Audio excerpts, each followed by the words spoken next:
আমরা যদি এমপি হই, আমরা কথা দিতে চাই, এই কাপাসিয়া যদি আল্লাহ তাআলা সুযোগ দেয় খেদমত করার, কাপাসিয়ায় গরু চুরি বন্ধ হবে ইনশাআল্লাহ।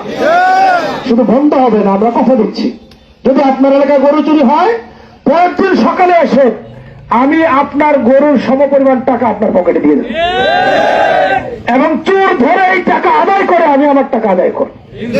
অর্থাৎ আপনার গরু চুরি হয় মানে আপনার গরু চুরি নয়, এটা আমার গরু চুরি হবে। এটা গরুর গোয়াল ছিল না?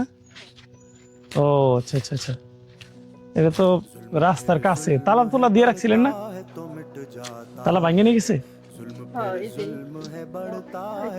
ও ও দুইটা তালা ছিল। ও এটা তো একবারে ই করে ফেলছে, দেখা যায় ও এটা ভাঙছে। আর এইটা কি করছে? ও আচ্ছা, এটা এই জায়গা তো ভেঙে গেছে না? কয়টা গরু ছিল এখানে? একটা গরু, ষাঁড় গরু না গাই গরু? আচ্ছা আচ্ছা, পরে আপনারা কোনো মামলা টামলা করছেন? ও অ্যাক্সিডেন্টে আর ছেলে মেয়ে কজন আপনার? এক মেয়ে, 3 ছেলে।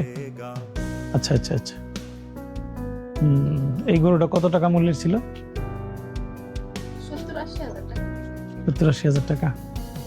ও হাসান ভাই, ওনারে একটা গরু কিনে দিবেন, আমি টাকা দিব, উনি গরু কিনে দিবে, ঠিক আছে ইনশাল্লাহ? হ্যাঁ ঠিক আছে, ঠিক আছে, টেনশন করবেন না ইনশাল্লাহ, আল্লাহ দেখবেন বরকত দিবে ইনশাল্লাহ। আর সাবধানে থাকতে হবে, যেহেতু চুরি হয় রাস্তার কাছে হয়, আর যদি সুযোগ হয় মানে সাহস হয়, ওনাদেরকেও বলছি মামলা করতে, মামলা করেন, আমি ব্যবস্থা নিব ইনশাল্লাহ, ঠিক আছে ইনশাল্লাহ।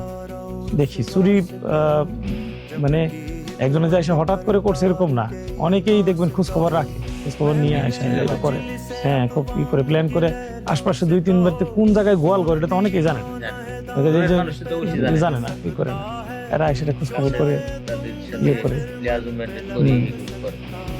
ঠিক আছে তাহলে আসি, হ্যাঁ, আসসালামু আলাইকুম।